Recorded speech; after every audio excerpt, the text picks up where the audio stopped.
Buenas. El preprocesador es una parte esencial de C++.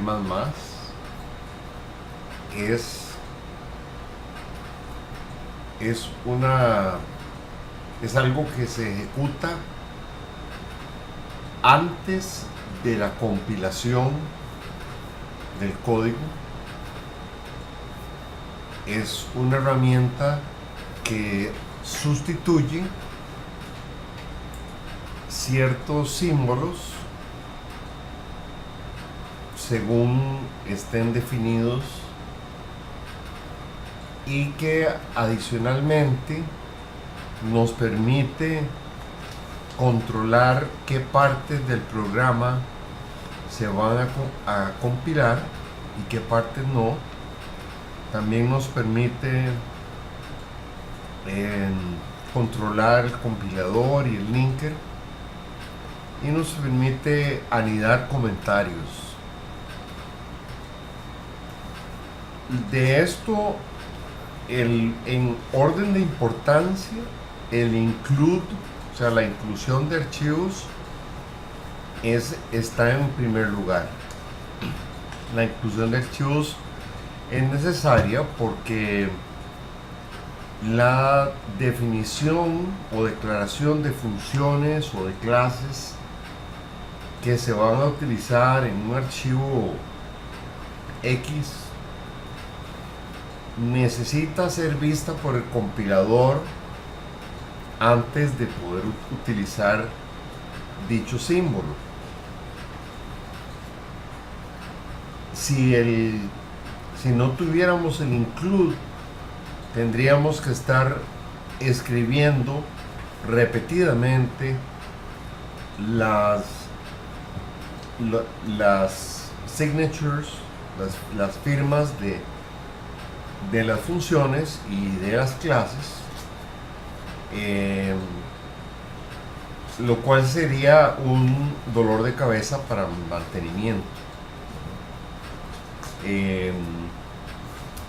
El include es algo muy poderoso, hay que tenerle cuidado, pero básicamente cuando nosotros tenemos un archivo de código y encontramos un include, otro archivo, es lo que el preprocesador va a hacer, va a colocar el contenido de ese archivo incluido en la posición donde está el include, como si le hubiéramos hecho un copy paste, un copy a la declaración, a este código que está en el archivo que está siendo incluido, y un paste, una pegada en la posición donde se encuentra el include. Por ejemplo, aquí podemos ver, primero aquí a la izquierda, vemos que hay dos tipos de include. Uno es include angular file name y el otro include comillas file name.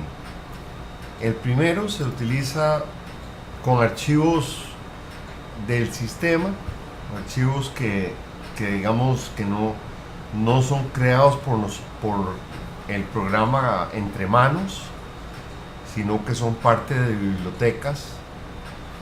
Y los archivos con comillas son archivos que son parte del programa entre manos y que usualmente se ubican en el mismo directorio que los archivos de código fuente terminados en CPP o en CXX, sea la convención que se esté utilizando.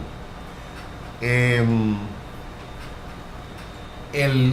orden en que se buscan los archivos es determinado por los settings que tenga el compilador, o si se hace uso de la línea de comando, por los settings que se determinen o que se coloquen ahí. Además de esto, en el C++ 17, que estará por venir el año entrante, va a tener esta nueva capacidad de poder preguntar que si un tal archivo existe, sea archivo del sistema o sea archivo del programa, y tomar decisiones relacionadas a eso. Aquí, de este lado, podemos ver que, fíjense que toda la primera columna está llena de hashtags. Esto es porque estamos escribiendo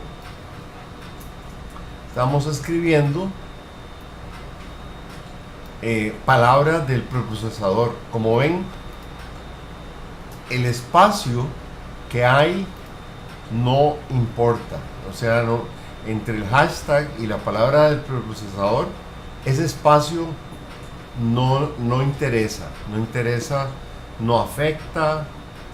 En este caso se hace para indentar, ¿verdad? Ya que hay un if aquí, y aquí hay un elif, y aquí hay un else.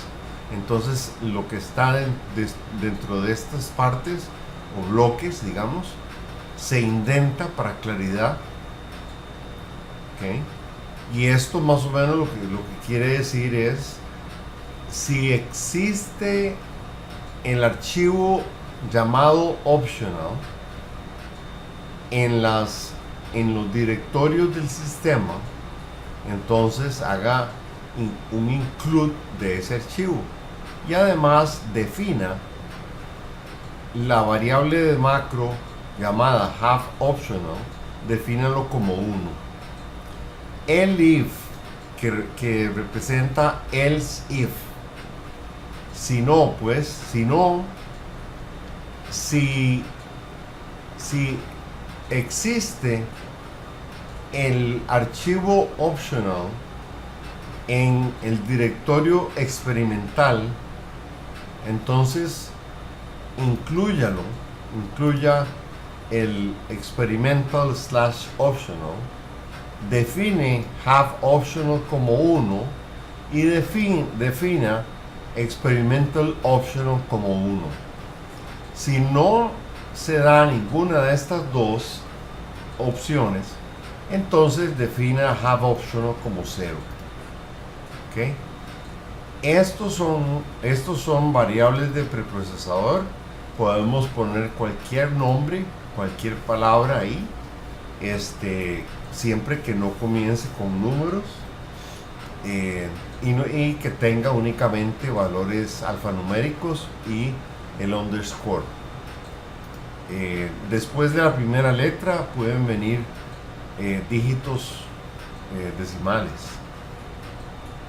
Entonces así es básicamente como se hace el include. La compilación condicional es algo muy poderoso y que nos ayuda a no solo durante el desarrollo, para probar ciertas partes del código. Ciertas partes las podemos habilitar o deshabilitar. Aquí, como ven, digamos, aquí estamos haciendo uso de una variable de compilación que se llama ABCD, y la estamos definiendo como el número 2. Luego esto lo usamos más abajo. Si ABCD está definido, entonces compile la línea de texto que sigue. Si no, entonces compile la otra línea. ¿Okay? Por otro lado, si no está definido ABCD, entonces compile esa línea. Si no, else if ABCD es igual a 2, entonces compile la línea o el código que está ahí. Y si no, entonces compile este mismo código. Finalmente acá podemos decir if not defined DCBA and ABCD menor a 2 por 4 menos 3, entonces defina esto. ¿Okay? O sea, aquí podemos ver que podemos hacer condiciones booleanas arbitrariamente complejas. Podemos tener varias partes, podemos definir el negativo de, ¿verdad? If not, este signo de exclamación es not, y podemos comparar el valor de ABCD con un valor numérico resultante de esta parte, de esta ecuación, perdón, de esta expresión aritmética. La sustitución de macros es algo que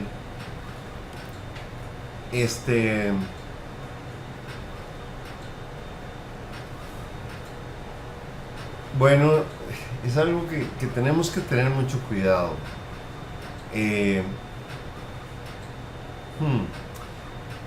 Stroustrup, el creador de C++, dijo, y me voy a brincar aquí un poquito de filminas, pero dijo lo siguiente con respecto a los macros. Casi todo macro muestra ser un error en el lenguaje de programación, o un error en el programa, o un error en el programador. Esto fue dicho por el creador de C++, Jarn Stroustrup. ¿Okay? Entonces hay que tener eso en cuenta. Hay que evitar usar los macros. Sin embargo, les voy a enseñar acá un uso no trivial de macros para que vean por qué es que son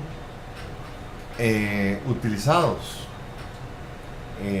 Es buscarse problemas la mayoría de las veces, y es generar un código en un lenguaje que no es C++. Okay. Aquí básicamente vamos a definir una función, por así decirlo, pero no es una función. O sea, es un macro, va a ser sustituida. Le vamos a pasar un nombre y le vamos a pasar algo aquí, este A, que va a representar un número, que son estos valores de aquí. Y lo que va a suceder es que se va a fusionar, o se va a juntar el nombre con, se va a juntar la parte, este texto de aquí, int, fun y raya abajo, con el hashtag name. Esto se va a concatenar en una sola cosa, y el name va a ser sustituido por el valor con que se esté invocando el macro.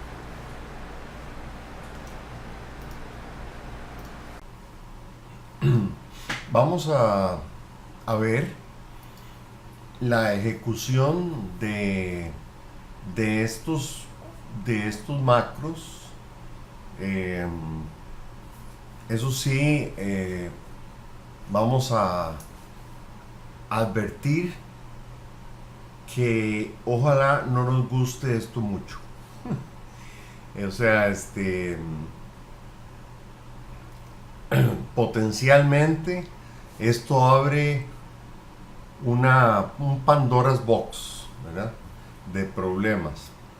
Pero es interesante, y debido a que otros programadores utilizan macros, a pesar de las advertencias de no usar macros, hay tanta gente, tantos programadores que utilizan macros, y a veces está justificado. Así que vamos a, por lo menos para que tengan una idea de qué es exactamente lo que sucede cuando usamos macros, cómo es que funciona y cuáles son los cuidados que hay que tener. Veamos aquí. Veamos bueno, primero que nada, el hecho de que esta función, entre comillas, ¿verdad? Le hayamos puesto function, no tiene ningún significado, o sea, no hay nada especial ahí. O sea, yo puedo cambiar este function por cualquier otra cosa. Yo podría poner ahí, digamos, X, ¿ok? Y aquí abajo, en lugar de function, yo pondría X aquí también, etcétera. Y aquí abajo, ondef X. ¿Ok?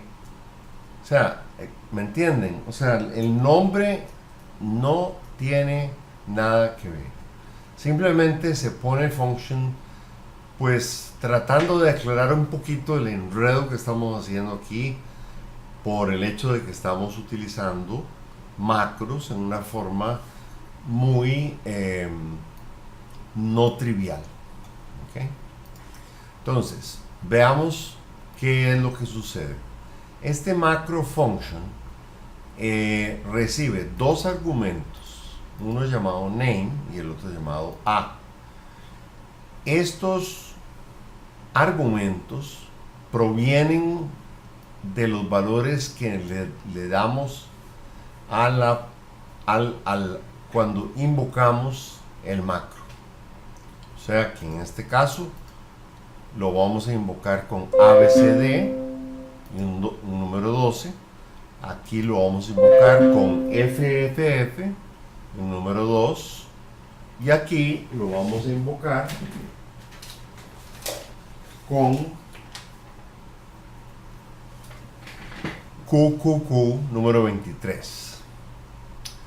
Ahora, ¿qué es lo que va a hacer cada una de estas functions?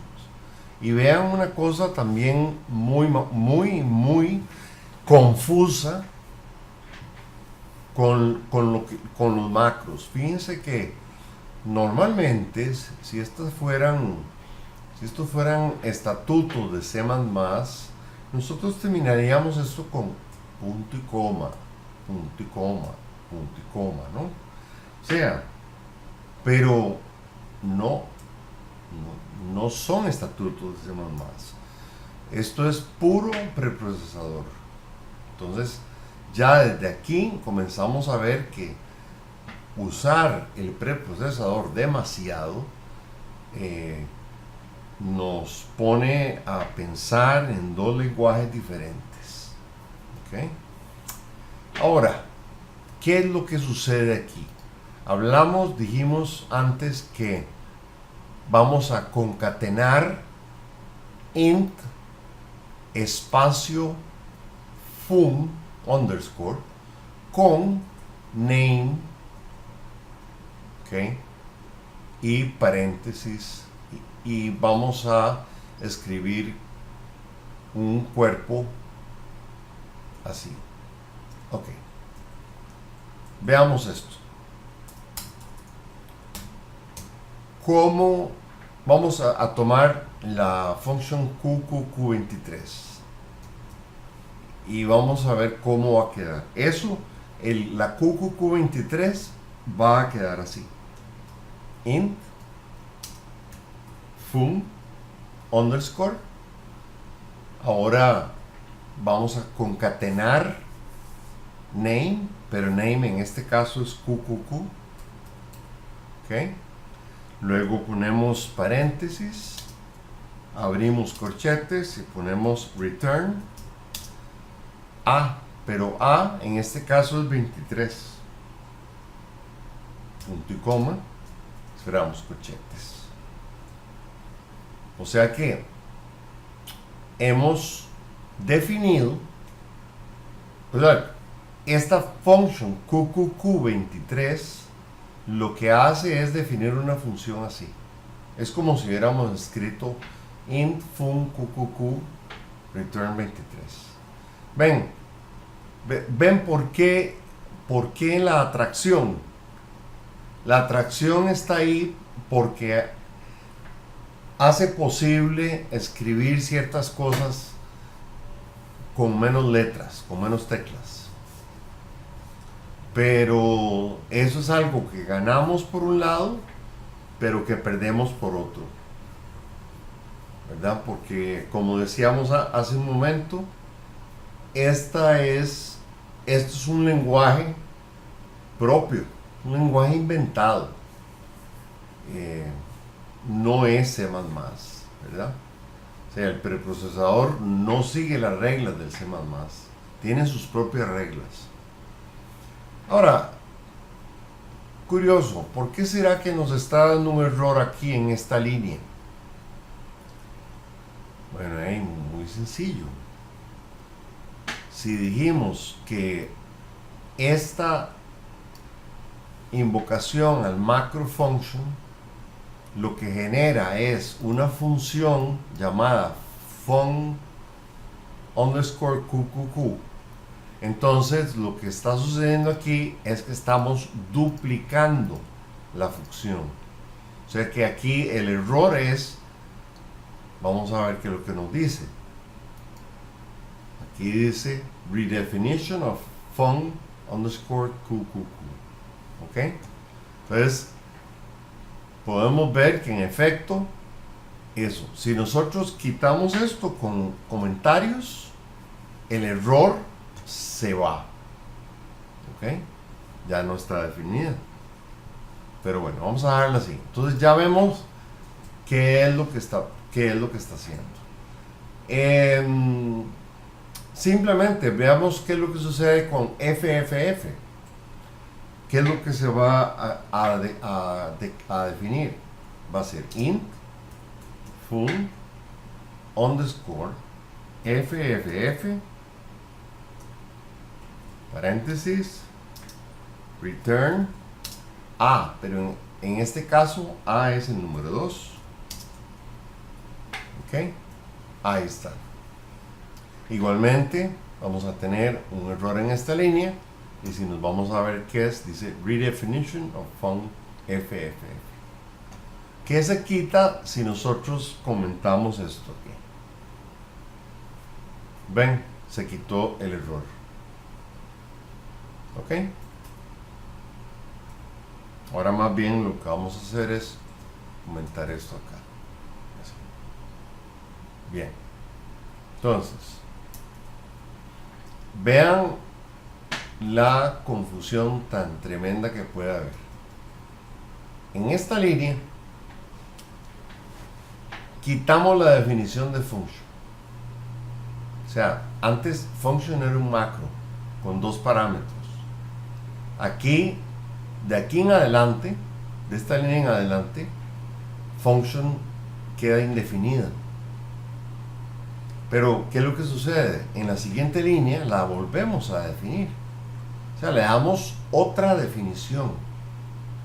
Entonces, esto sería como cambiar el tipo, ¿verdad? Es decir, aquí arriba, la primera definición de function, lo que hace es generar una función. Genera una función a partir de dos argumentos. Aquí decimos, aquí ya no queremos esa definición de function. Function queda indefinida. O sea, si yo aquí, antes de volverla a definir, si yo aquí pongo function,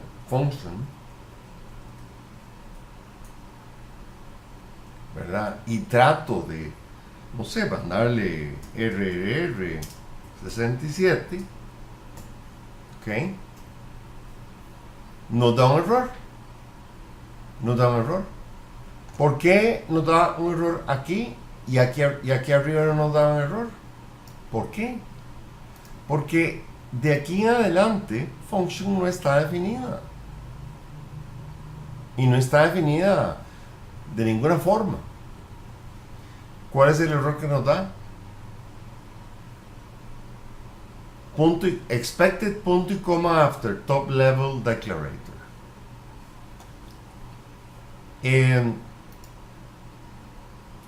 Ni siquiera nos metamos a pensar qué significa eso.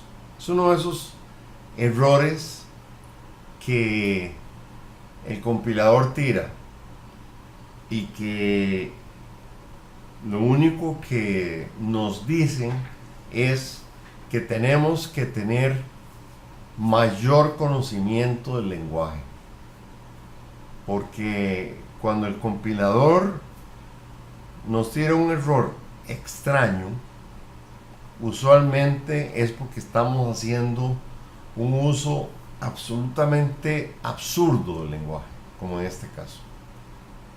Así que bueno, vamos a eliminar esta línea porque no tiene sentido y vamos a dejar como estaba. Entonces aquí, después de esta línea, function no existe, y en esta línea 41 function vuelve a existir y su valor es, o sea, ya no es un macro, perdón, ya no es una, sí, perdón, sí, no es un macro con argumentos, sino que es un simple valor. O sea que de aquí en adelante, cada vez que el preprocesador encuentre estas letras, function, las va a cambiar por un 34. ¿Ven?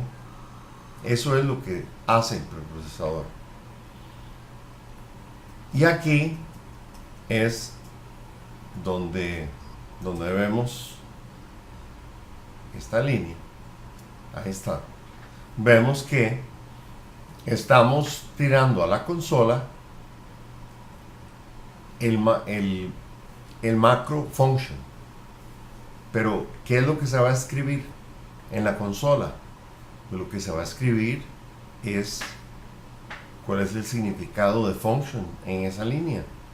Bueno, es el significado de la última vez que se definió el function.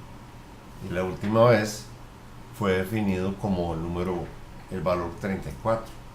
Entonces, en esta línea va a imprimir 34. ¿Ok? Bien. Ahora, examinemos qué va a pasar aquí. ¿Qué es esto? Fun underscore abcd. ¿A dónde está esa función? Esa función está aquí. Esto generó abcd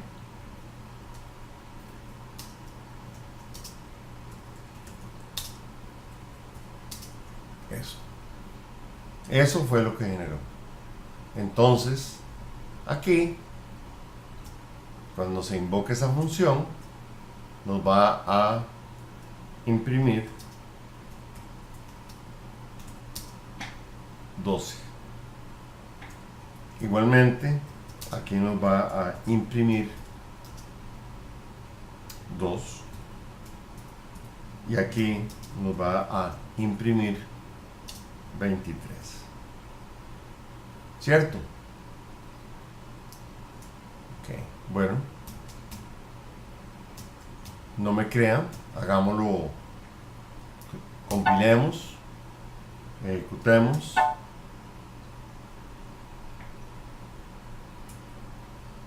Y vamos a ver. Aquí habíamos dicho, va a imprimir 12. ABCD 2.12. Ahí está. Aquí voy a imprimir 2, FFF 2.2. Aquí voy a imprimir QQQ 2.23. Y aquí va a imprimir 34. Y aquí va a ejecutar un macro del cual no hemos hablado, que es este. Es un macro que recibe un parámetro, output A, y el macro lo que hace es mandar, bueno, primero que nada le pone comillas alrededor del valor de A, que en este caso es la hilera million, pero sin comillas. Las comillas se las pone el preprocesador aquí al encontrarse con este hashtag. Y entonces aquí tenemos la línea que va a ser sustituida. O sea, esta línea de aquí, ¿okay?, va a ser sustituida por std cout comillas million comillas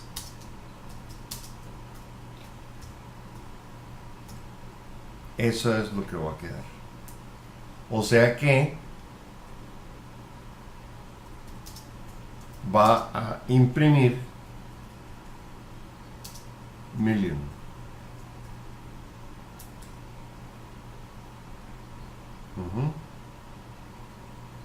Y si lo vemos, aquí está million.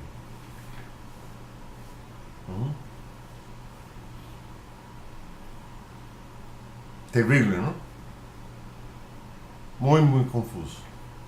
Muy confuso. Bottom line, hagámosle caso a Strauss Group. Tengamos mucho cuidado con los macros. Sepan usarlos, porque algún día, probablemente muy pronto, se van a topar con macros no triviales. Y no quiero que estén indefensos. Okay. Ahora hablemos un rato sobre otro tipo de directivas de preprocesador, o sea, otro tipo de instrucciones de preprocesador. Hemos visto if, elif, ondef, define. Hemos visto muchas, pero hay uno que no hemos visto y que definitivamente amerita toda nuestra atención, y es pragmas. Los pragmas, ¿okay? Los pragmas son directivas que son específicas para una máquina o para un sistema operativo.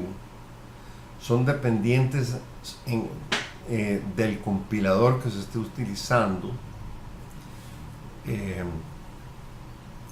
y ya vamos a ver ejemplos de los pragmas. Aquí a la mano derecha tengo un ejemplo, dos ejemplos de pragmas.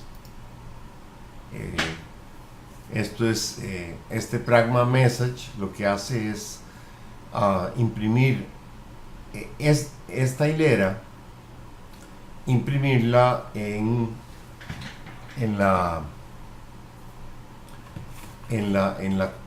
consola de salida, donde uno está compilando.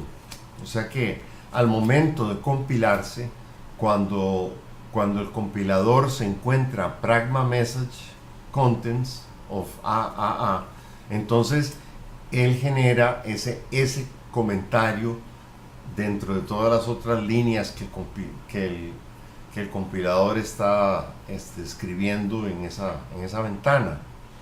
Vamos a ver eso en ejecución. Vamos a ver eso en ejecución.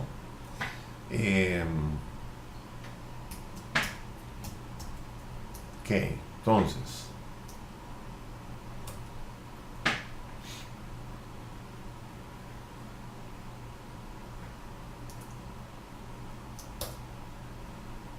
vamos a poner aquí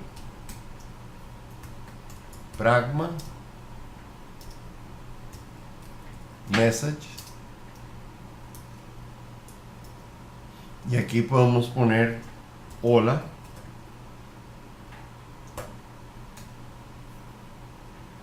Entonces, ¿qué pasó aquí? Nos está dando un error. Ajá, ok. Dice que necesitamos poner el mensaje entre paréntesis.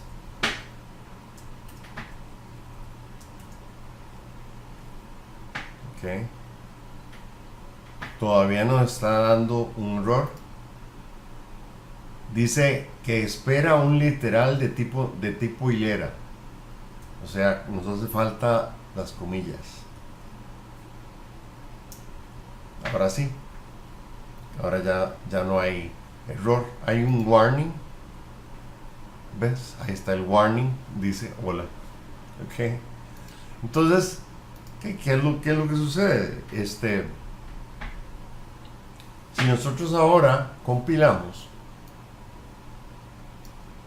como ven, estoy usando el compilador de C++ de Mac, pero no importa, hay que acostumbrarse a, ojalá, poder usar varios compiladores, ¿verdad?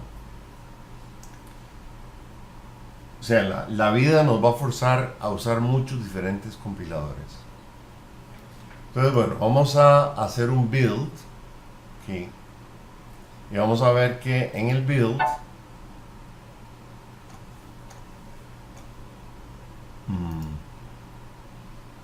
target output, no.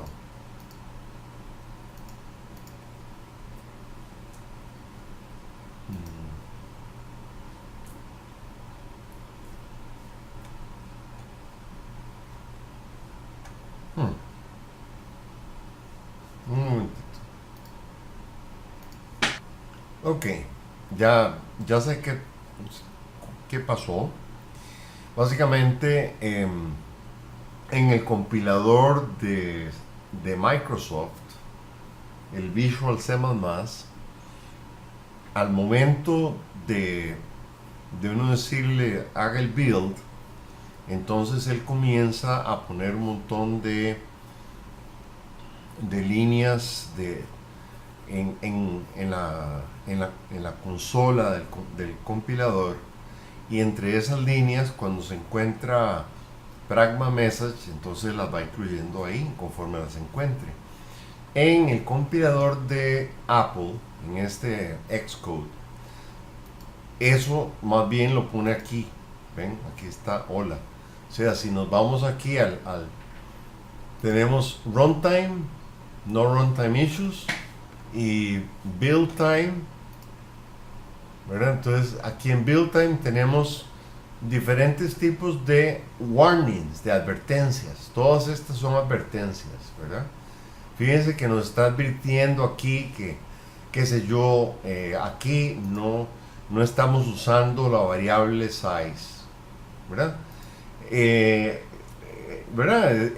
Definitivamente no tiene mucha lógica almacenar el valor de esto de aquí, almacenarlo en una variable size si luego no lo usamos, ¿ok? Entonces estos son los diferentes errores, perdón, no errores, advertencias. Claro, en este caso, pues no importa porque simplemente esto es código para usarse para efectos de estas clases, así que no importa, ¿verdad? Pero ya vemos cómo va generando esta cantidad de advertencias, ¿verdad? Si nos vamos al CPP donde teníamos el hola, ¿eh? Ahí está, pragma message hola. De hecho, esto no hace falta. Así sería. Así está bien. Con solo que lo pongamos entre comillas ya funciona bien, ¿verdad? Igual aquí arriba podemos ver que que esta versión, la que dice Context of A, ¿verdad? Que invoca al macro str con triple A, es, es como haber puesto Contents of AAA igual 500. O sea, este sí obtiene el valor del macro AAA, mientras que este otro no lo obtiene, porque el string helper lo único que hace acá, ¿verdad? Lo único que hace es convertir X en una hilera, pero no la expande. Entonces, para expandirla necesitamos definir, o sea, necesitamos pasar X acá como un argumento a un macro, y en ese momento sí se expande. Entonces aquí expandemos, en este caso digamos string triple A, este triple A X, al invocar string helper, lo que va a pasar va a ser, no va a pasar triple A, va a expander triple A en valor 500, y entonces va a invocar, por así decirlo, va a invocar string helper como si le hubiéramos pasado 500. Eso es lo que va a hacer. ¿Ok? Y entonces el string helper 500, nos vamos a ver aquí arriba. Entonces ahí sí, entonces aquí lo que hace es convertir, ponerle a ese 500, ponerle comillas, y entonces lo deja así, en un hilero. ¿Okay? Entonces por eso es que podemos ver que este de acá, triple A igual 500, mientras que el que solamente utiliza el string helper, entonces lo único que hace es convertir el parámetro, ¿sí? El parámetro en una hilera, pero no lo expande. Entonces tenemos esto. ¿Ok? Bien. Ok, podemos regresar entonces ahora a las filminas. ¿Ven? Ya vimos esto y podemos ver otros ejemplos de pragmas, algunos de los cuales, bueno, estas pragmas que estoy poniendo aquí son pragmas que existen en el compilador de Microsoft, y entonces, por ejemplo, el pragma push, resulta que el compilador tiene, como quien dice, una pila, y entonces cuando uno hace un push, entonces todos los settings de todo, de cuáles errores están habilitados, que si quiero que una advertencia se trate como un error, en fin, un montón de cosas, valores que vamos a ver ahora en estos ejemplos de pragmas. Los valores que tengan estos diferentes pragmas van a ser empujados en una pila, ¿ok? Y entonces luego vamos a variar, como en este caso vamos a decir que queremos que la advertencia número 4514 aparezca solamente una vez, ¿ok? Y es que lo que sucede es que en este código, cuando estaba compilándolo en Visual C++, me aparecían, no sé, decenas o quizá hasta más de 100 advertencias 4514. Entonces era sumamente molesto. Entonces, para eliminar eso,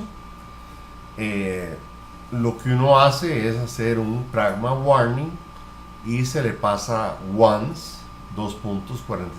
O sea, Esta es una de las formas de usar el Pragma Warning. Otra sería, digamos, Pragma Warning Disable, que sería diferente.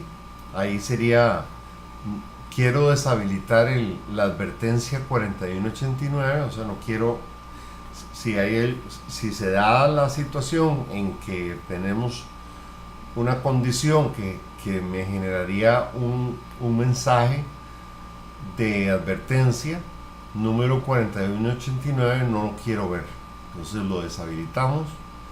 Y luego, por ejemplo, está la otra versión, hay varias versiones. Esta otra versión es que si tenemos una advertencia de tipo 4990, quiero que me la trate el compilador, me la trate como un error. Ven, nosotros luego aquí hacemos un include del archivo del sistema iostream, y este archivo del sistema lo que nos va a dar es que o sea, el compilador se va a comportar teniendo en cuenta los settings con relación a las advertencias que hemos puesto aquí. Una vez que termina el include, llamamos pragma pop. Entonces todos estos cambios que estaban hechos acá se eliminan.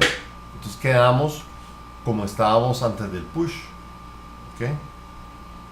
Eso sería.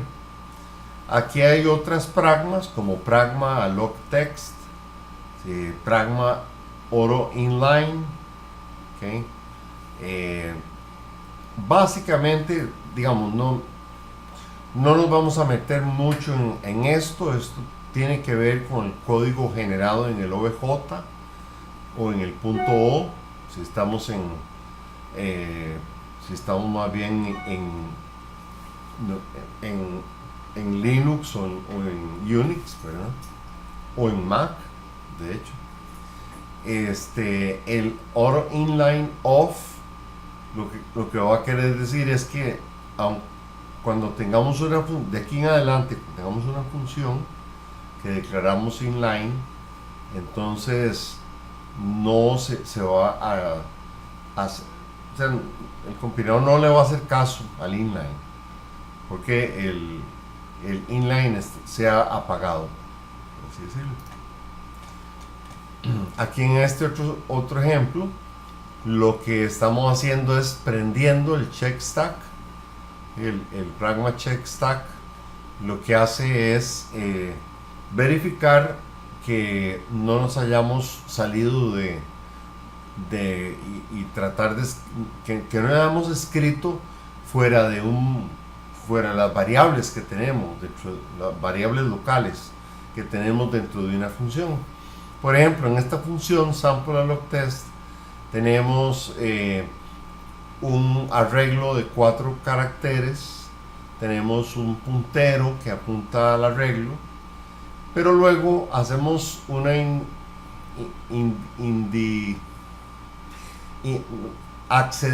tratamos de acceder a la posición -1 del arreglo, ¿verdad? Buff, pero eso está antes de el inicio del arreglo. Entonces, al asignarle un 0 acá, vamos a estar corrompiendo la pila. Vamos a estar corrompiendo la pila de esta función. Y entonces, eso no lo reporta el compilador en este momento, sino que a la hora de terminar la función, lo reporta ahí. A la hora de salir es cuando lo reporta. ¿Ok? Si esto tuviera check stack menos, no lo reporta, y sería un serio problema. Entonces es necesario hacer esto check stack, pero eso se puede hacer también a nivel de compilador, se puede hacer en general. Aquí es que el control es el control a nivel de cada función, ¿verdad? o podemos hacerlo a nivel de todas las funciones que sigan para abajo, ¿verdad? Es una granularidad más fina. Igualmente aquí tenemos otros programas, code segment, etcétera. Con segment, con un push. Después aquí tenemos otro code segment aplicado a una clase. Sí, la sintaxis un poquito brava. Después, para indicar qué funciones están deprecated, o sea, qué funciones están marcadas como que en una versión futura de la biblioteca o del compilador o lo que sea, más que nada de la biblioteca, esa función no va a estar disponible. Entonces, es como una forma de advertir, miren, dejen de usar esta función, y usualmente lo que se dice es usen tal otra, ¿verdad? Ahora, en el caso de usar pragma deprecated y pasarle el nombre de la función, pues no hay mensaje asociado. Pero si utilizamos esto, que es más poderoso, declare spec deprecated, sí le podemos poner aquí un mensaje. Entonces, en este mensaje podríamos poner esta clase, bueno, sabemos que está deprecated, pero podríamos poner utilice, en lugar de la clase G, utilice otra clase, utilice, qué sé yo, la clase GS, por decir algo, ¿verdad? Ok, y esto sería, digamos, el siguiente ejemplo. Entonces viene como el pragma comment. El pragma comment es interesante porque, digamos, si además de comment luego le ponemos entre paréntesis compiler, entonces el ID del compiler se graba en el OBJ, queda grabado.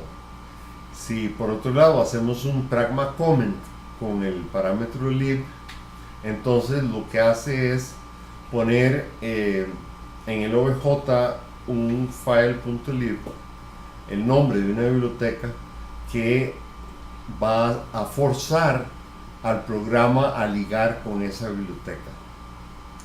Si el linker no lo encuentra, va a dar un error. Luego tenemos pragma comment con linker, en donde podemos exportar funciones y símbolos. Podemos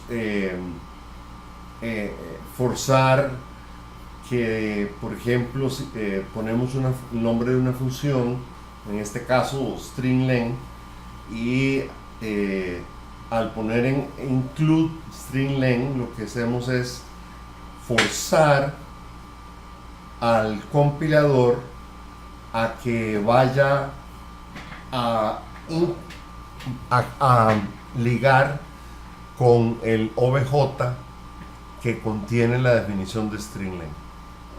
Puede ser que en la totalidad del programa que estamos compilando no se utilice string len para nada. Entonces, ese es el único caso en que se utiliza esto. O sea, si string len es utilizada, entonces no tiene sentido hacer esto. Si string len no es utilizada, pero aún así por alguna razón queremos incluir el string len, el OBJ que define esa función, entonces podemos hacerlo con este pragma. Como les digo, estas son cosas bastante avanzadas. Nada más que es importante que si lo ven en algún momento, no se sientan completamente perdidos, ¿verdad? Sino que puedan hacerle frente.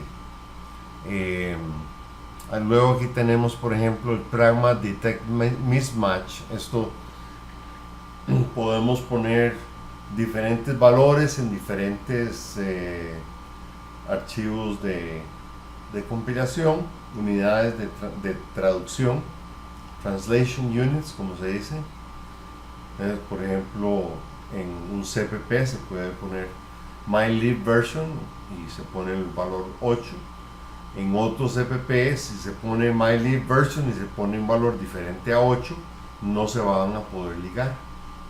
Entonces es una buena forma para asegurarnos de que un cierto código nunca vaya a ligar con otro código que utilice versiones diferentes. Esto es muy muy poderoso. El pragma intrinsic y el pragma function funcionan juntos.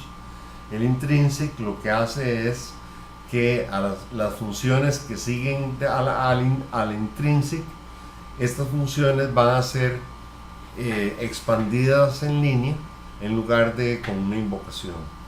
Esto solo funciona para ciertas funciones y no, o sea, para ciertas funciones que el compilador ofrece como en tipo intrínseco, y no es cualquiera, no es cualquier función.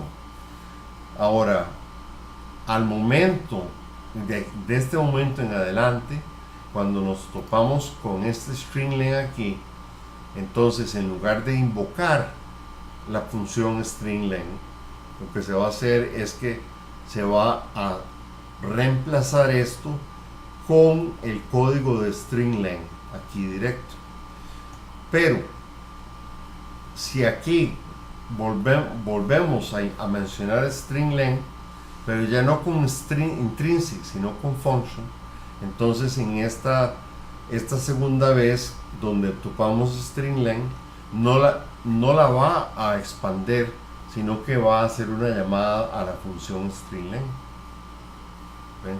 Entonces por eso es que funcionan juntas, ¿verdad? Lo que hace intrinsic es opuesto a lo que hace function. Y digamos finalmente, para digamos ya dejar de hablar de las pragmas, una cosa que es sumamente importante es cuál es el packing, o sea, cómo cuando tenemos estructuras o clases, cómo queremos que se empaquen los miembros de esas estructuras o clases. Por ejemplo, si tenemos una estructura que tiene un entero, luego tiene un short y luego tiene un double, si el default de packing es 8, entonces va a funcionar de esta forma. ¿Cuál es la posición de i con respecto al inicio de un objeto de la estructura S? La posición es 0. ¿Cuál es la posición de j respecto al inicio de la estructura? La respuesta a eso es, bueno, se calcula de esta forma. ¿Cuántos bytes? ¿Cuál es el tamaño de un entero en este compilador? O, sí, según los settings que tengamos. Si es de 4 bytes, entonces la variable j va a estar a los 4 bytes. ¿Ok? Digamos, sí. Ahora, ¿cuál es el tamaño del tipo short? El tamaño del tipo short es 2 bytes. Entonces, uno diría, bueno, entonces cuando venga acá, dice, va a ser 4 más 2, 6. Pero resulta que 6 no es un múltiplo de 4. Entonces, al no ser un múltiplo de 4, entonces eso se va a subir hasta 8.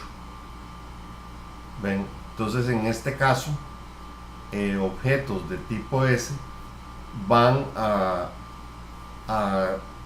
utilizar, ¿cuánta memoria van a utilizar? Van a utilizar 4 bytes del entero, van a utilizar 4 bytes para el short y van a utilizar 4 bytes para el double. Ok. Bueno, el tamaño del double que sea. Perdón, un segundito. Perdón. Sí, no, el tamaño de los objetos de la estructura S es los 4 bytes del int, los 2 bytes del short, más 2 bytes de padding, más los 8 bytes del double. O sea que el tamaño de cada objeto de tipo S va a ser 16 bytes. Pero si hacemos un pragma pack y le pasamos el 2 y tenemos otra estructura T con el mismo tipo de elementos, entonces como el packing tiene que ser ahora múltiplo de 2, entonces sí podemos colocar el double, la K, sí la podemos colocar en la posición 6. ¿Ven? Porque 6 es un múltiplo de 2. Entonces, ¿cuál es el tamaño de cada objeto de la estructura T? Pues sería 6 más 8, ¿sí? 14. Entonces, vemos que es muy importante, el packing es muy importante, porque determina el tamaño de los objetos y determina cada elemento de cada objeto en cuál frontera va a ubicarse, ¿verdad? Aquí hay un juego entre dos aspectos que compiten entre sí. Uno es el espacio, ¿okay? Que si escogemos un packing que es más pequeño, entonces los objetos van a quedar más pequeños usualmente. Si cogemos un packing más grande, van a quedar más grandes. Pero por otro lado, ciertas arquitecturas van a funcionar más eficientemente que otras con packings más grandes. O sea que si nosotros aquí, digamos, si el packing por defecto de un compilador en un cierto sistema operativo es 4, es porque esas posiciones que tienen que ser en múltiples de 4 son las posiciones más eficientes para poder leer o escribir a esos elementos de la estructura.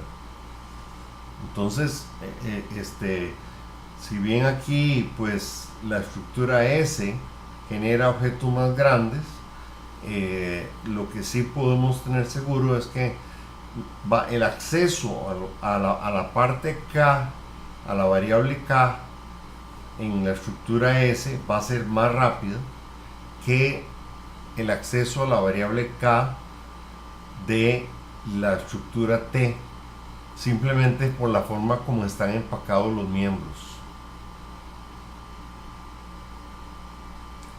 Esto termina con una vista, digámoslo así, de pájaro sobre las pragmas.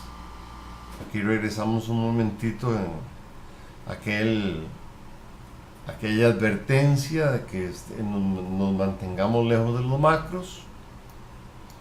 Y aquí vemos como último punto en cuanto al preprocesador que podemos anidar comentarios, es decir, podemos, digamos, esto sea un código, esto sea otro código, y podemos, si hemos tenido esto aquí, pound if 0, entonces esto no se compila, pero podemos poner otro if 0 acá, entonces esto tampoco se compila, ¿verdad? Y el endif, endif cierra este if, endif cierra este otro if. Entonces, bueno, los ifs, pound ifs son buenos para poder anidar comentarios entre unos dentro de otros. Es en realidad la única forma que se pueden anidar comentarios en C++.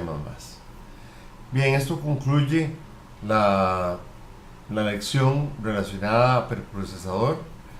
Espero que no haya sido mucha cosa. Eh, ya poco a poco se van a ir acostumbrando a muchas de las cosas que hemos visto, y con las lecturas asignadas, pues van a terminar de comprender y de dominar este tema. Muy bien, muchas gracias.